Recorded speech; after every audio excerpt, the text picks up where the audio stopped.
Boa noite, está começando mais um Câmara Saúde. E no programa de hoje nós vamos falar sobre as doenças oculares que afetam grande parte da população. E a minha convidada no programa de hoje, então, é a oftalmologista Aline Reis. Boa noite, Aline. Seja Boa bem-vinda à TV noite. Câmara, desta vez de forma virtual. Obrigada pelo convite. Aline, eu quero iniciar então a nossa conversa falando um pouquinho sobre a importância de se buscar um especialista em visão em todas as fases da vida. Afinal, a gente vê que o funcionamento dos olhos ele é muito importante em cada etapa e realmente nesse período pode ir surgindo então doenças oculares. Exatamente. A gente inicia o exame ao nascimento. Então, o pediatra faz o teste do olhinho, que já é básico, em todo nascimento isso é feito. Se esse exame é normal, se não se observa nenhuma alteração nesse exame inicial, o pediatra vai acompanhando o desenvolvimento da criança e a família também.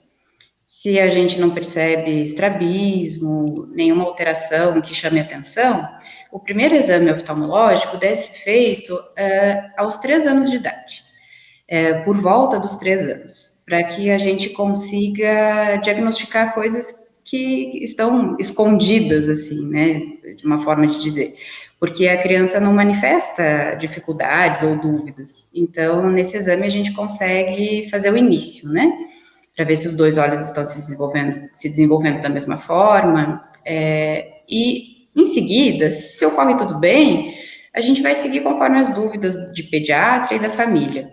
Mas geralmente a gente pede que se faça um exame uma vez ao ano ou no máximo a cada 2 anos. Isso até vale para a idade adulta também.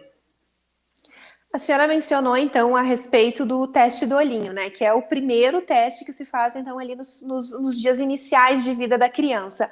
Mas como a Exatamente. senhora mencionou a respeito dos 3 anos, quais são os primeiros sinais que os pais podem observar que realmente tem algum problema aí na visão da criança? Tem coisas que chamam muito atenção. O estrabismo é o principal. Ao tirar uma foto, a gente pode perceber que um olho está desviado. Outras coisas, na própria foto, a gente consegue ver aquele reflexo vermelho na pupila, né? Se um dos olhos não tem esse reflexo bom, isso é uma coisa que chama muita atenção, né? Então, são coisas que geralmente já se encaminha para o oftalmologista analisar, né, o que está acontecendo. Mas se essas coisas não acontecem, a gente deve fazer o exame igual, porque algumas crianças desenvolvem um olho diferente do outro. Então, pode ter mais grau num olho do que no outro. E esse olhinho que tem mais grau, tem uma refração diferente, ele pode ter um desenvolvimento alterado. Ele pode não desenvolver bem a visão e não chegar naquele 100%. Então, por isso que mesmo que não se perceba nada, tem que fazer esse exame sim.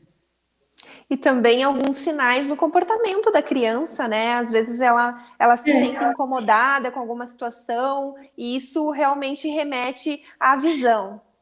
Qualquer dúvida que se tenha, a consulta é a melhor forma de sanar essa dúvida, né? Se a criança coça muito os olhos, se ela chega muito próximo dos objetos para poder reconhecê-los, né? São coisas que chamam a atenção realmente, né? E as doenças oculares, elas costumam ser hereditárias, então, justamente por isso se indica esse teste nos primeiros dias de vida? Ou não?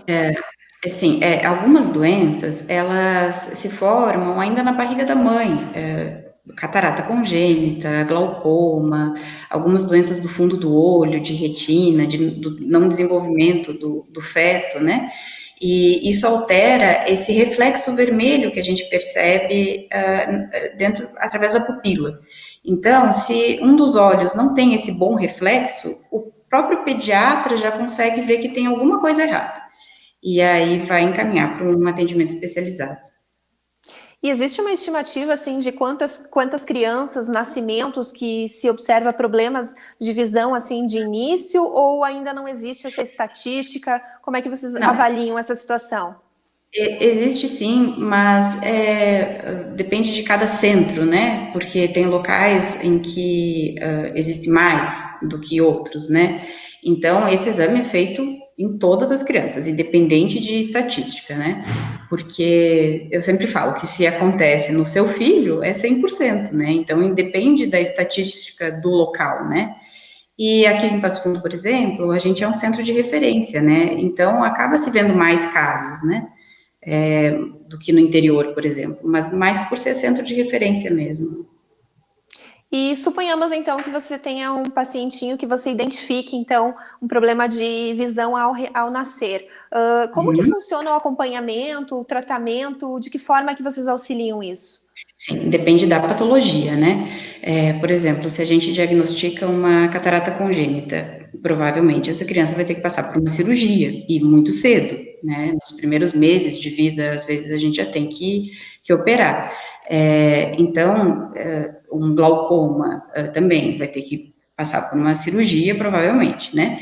Então, depende da patologia em si, né? E o segmento vai ser feito especializado dentro dessa patologia, né? A gente tem oftalmos pediatras que trabalham com essa parte também. Infelizmente, a gente tem que se deparar, né, com essas questões em alguns momentos. E a gente pode afirmar que os problemas de visão estão relacionados às dores de cabeça ou não? Sim, grande parte das alterações refracionais, elas têm algum sintoma no paciente. Então, a dor de cabeça, sim, ela tem bastante relação com a falta do uso de óculos, né? É, não significa que seja só isso, né? A gente tem que fazer o exame várias vezes, eu encaminho os meus pacientes para o neurologista pensando que não tem relação, né? Mas sim, um dos fatores é esse. Os pacientes podem sentir cansaço, fadiga, alguns deixam de ler, tinham o costume de leitura e cansam muito fácil e desistem da leitura, né? Então, existem sintomas físicos, né? Que se mostram pela falta de óculos, simplesmente. Realmente a saúde da visão ela é bastante complexa, porque existe paciente então que demonstra problema para ter de perto, de longe, às vezes a visão embaçada, então cada caso ele tem que ser analisado de uma forma diferente, com um acompanhamento regular.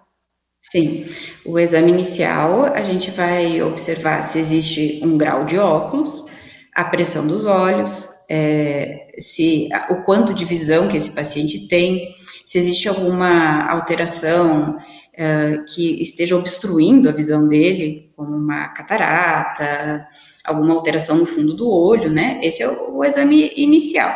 Se a gente conseguir ver que o olho é saudável, porque as alterações de refração, de óculos, não são nem consideradas uma doença, né? São alterações do próprio desenvolvimento da visão, alterações que vêm da genética da família, né? E que são corrigidas, geralmente, a maior parte dos casos, são corrigidas simplesmente com óculos. Então, fica mais fácil, né? Agora, se a gente percebe nesse exame inicial outras alterações, aí a gente tem que aprofundar o exame, né? Para fazer um bom diagnóstico. E nós podemos dizer que qualquer pessoa vai apresentar algum tipo de problema de visão ao longo da vida ou não? Não, eu tenho alguns pacientes que não tem nada, né? É claro que depois dos 40 anos, a gente perde a capacidade de acomodação da visão, né? Então, a gente necessita daquele óculos para perto, né? E isso, alguns pacientes postergam, né? Então, chegam com 50 anos no consultório. Então, em algum momento, eles vão necessitar disso, mas depende muito das atividades de cada paciente.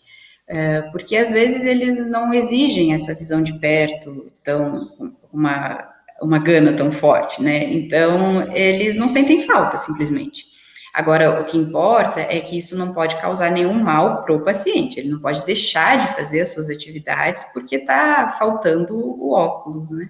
O que é melhor na hora da escolha? A gente opta pela lente ou pelo óculos ou aquilo que nos deixa mais confortável? Qual é a recomendação médica? Os óculos são a melhor opção sempre, são mais saudáveis, né? Os óculos hoje em dia têm uma tecnologia muito grande de proteção dos olhos, inclusive, com filtros contra a luz das telas, a luz do sol, né? Então, eles são essenciais.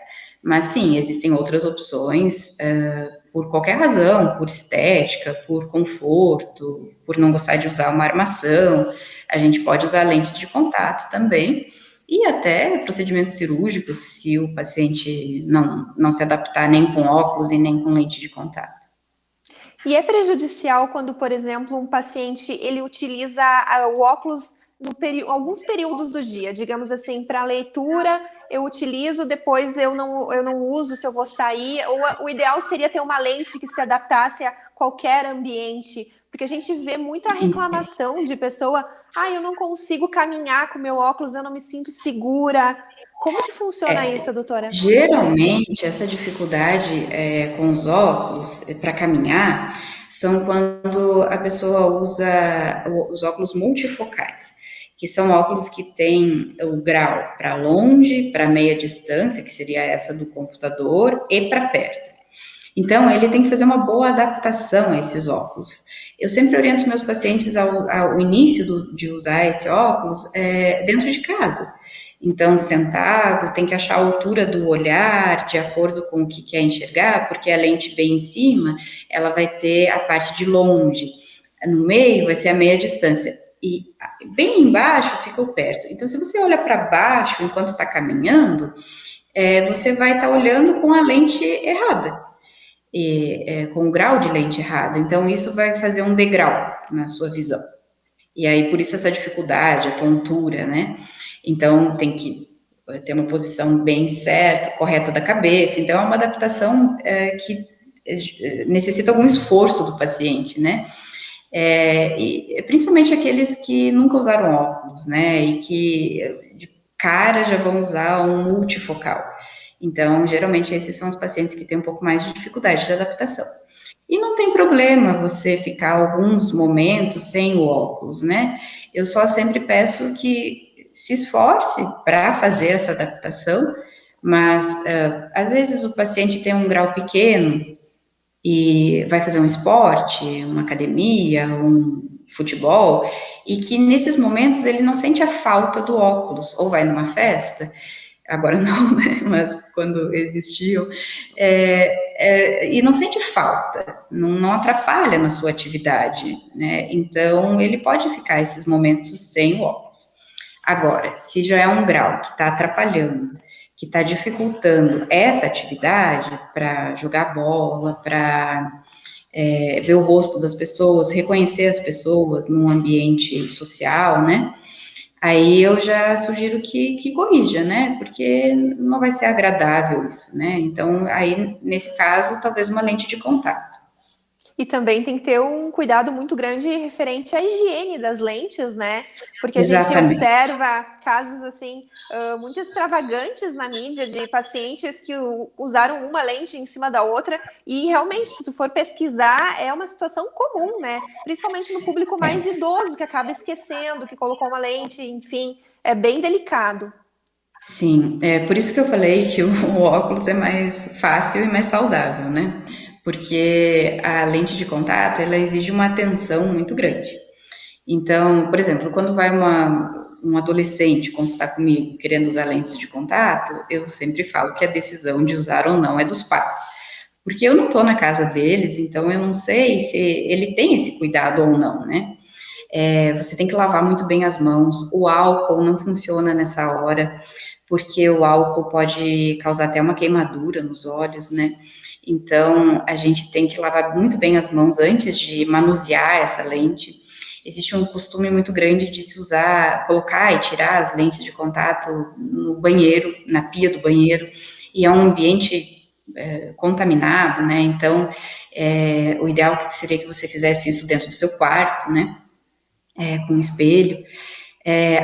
O uso da limpeza das lentes deve ser realizado com o produto de limpeza específico para lentes de contato, não um soro fisiológico ou água.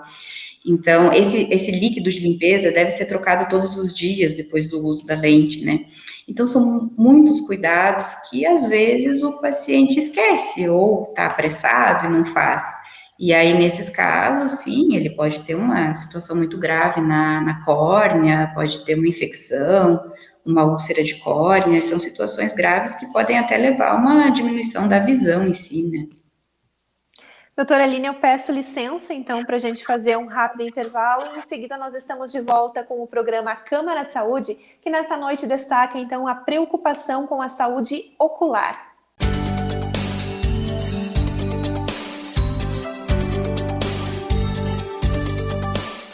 A Câmara de Vereadores de Passo Fundo está sempre ao lado da comunidade e, para manter esse compromisso, foi pioneira em implantar o sistema online para as reuniões e plenárias dos vereadores. Projetos importantes já foram votados, como a contratação de mais profissionais para a área de saúde e a aprovação da liberação de R$3.500.000 do orçamento do município para fazer frente ao coronavírus. Foi criado também um fórum permanente para debater sobre a Covid-19. Câmara de Vereadores, a casa dos grandes debates.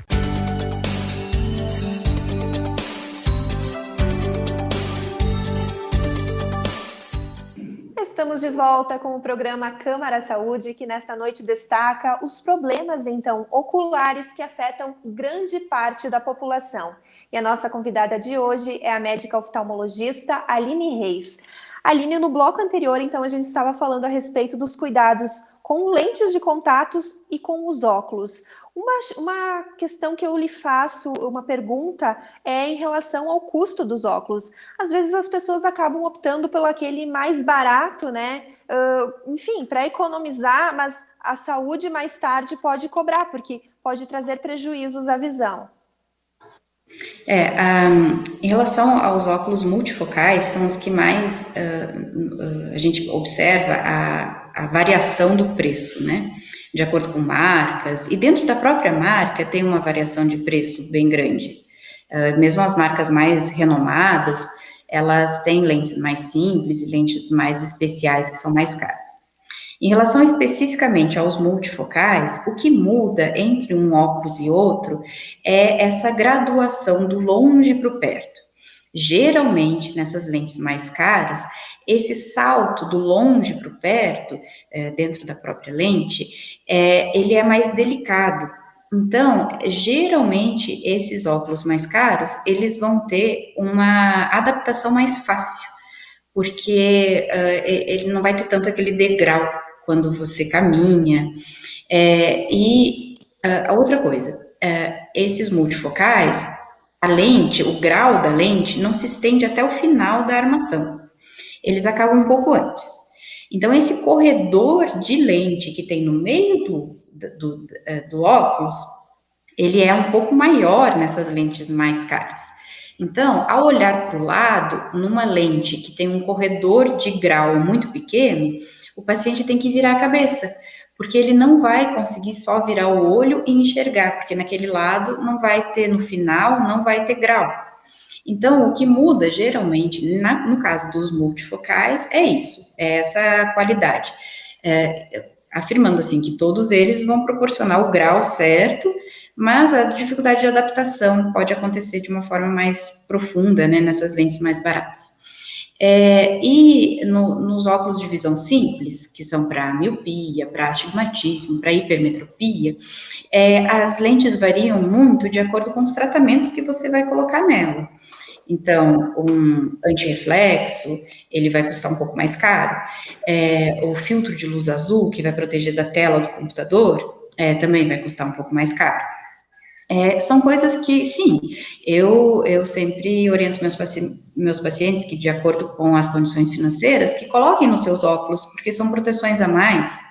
Mesmo nas lentes de cor transparente, a gente pode ter uma proteção solar, que eu acho extremamente importante, né, nos dias de hoje, com esse ultravioleta em excesso que a gente está exposto, né? Então, o que muda é o tratamento, né? Não, a gente pode realmente afirmar que é um investimento, né? Dá para parcelar aí, porque mais tarde pode vir os custos, né, em relação à saúde. E doutora Aline, falando então a respeito das principais doenças oculares, nós temos a questão da catarata, né? Que muitas pessoas às vezes podem deixar de se preocupar com ela aí no início e no futuro, quem sabe até provocar uma cegueira. A gente tem algumas formas de prevenção, ainda não temos um tratamento que nos impeça de desenvolver a catarata, né, colírios e medicamentos por via oral, mas o sol é muito importante, porque antigamente a gente tinha algumas freiras que ficavam enclausuradas, e teve um estudo que me chamou muita atenção, desde quando eu estava na residência médica, que essas pessoas não desenvolveram catarata, porque elas não eram expostas ao sol, né? Isso é claro que inclusive não é saudável, né? Mas a gente vê o quanto que o sol influencia nisso.